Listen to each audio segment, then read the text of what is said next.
আসসালামু আলাইকুম। খুব অল্প সময়ে এবং ঝামেলাবিহীনভাবে যদি পায়া রান্না করা যায়, তাহলে কি হোটেল বা রেস্তোরাঁ থেকে কিনে খাবেন নাকি বাসায় তৈরি করবেন? চলেন তাহলে আপনাদের আমার রান্নাঘরে নিয়ে যাই। ঝটপট পায়া রান্না করতে প্রথমে প্রেসার কুকারে নিয়ে নিচ্ছি গরুর পায়া।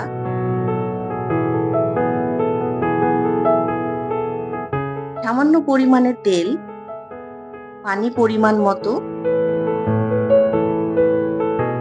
তেজপাতা ২টি, পেঁয়াজ কুচি ১.৫ টেবিল চামচ, এলাচ ৫ থেকে ৬টি, দারচিনি, লবণ স্বাদ মতো, হলুদ গুঁড়া ২ চা চামচ, মরিচ গুঁড়া ১.৫ চা চামচ, জিরা গুঁড়া ৩ চা চামচ, আদা বাটা ২ টেবিল চামচ, রসুন বাটা কম কম ২ টেবিল চামচ।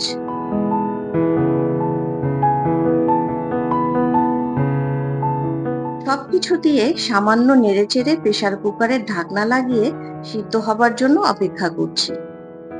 ঝটপট রান্না করতে চাইলে অবশ্যই প্রেসার কুকারে রান্না করবেন, অন্যথায় হাঁড়িতে সময় বেশি লাগবে। সিদ্ধ হয়ে গেছে, এখন দিয়ে দিচ্ছি ৭ থেকে ৮টি কাঁচামরিচ, যা আমি আগে থেকেই মুখ ফালি করে রেখেছিলাম। দিয়ে দিচ্ছি ধনেপাতা কুচি। কিছুক্ষণ চুলায় রেখে নামিয়ে নিব।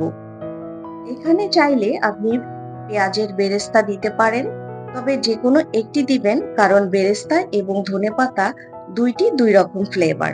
আপনি যে ফ্লেভার পছন্দ করেন সেটি দিবেন।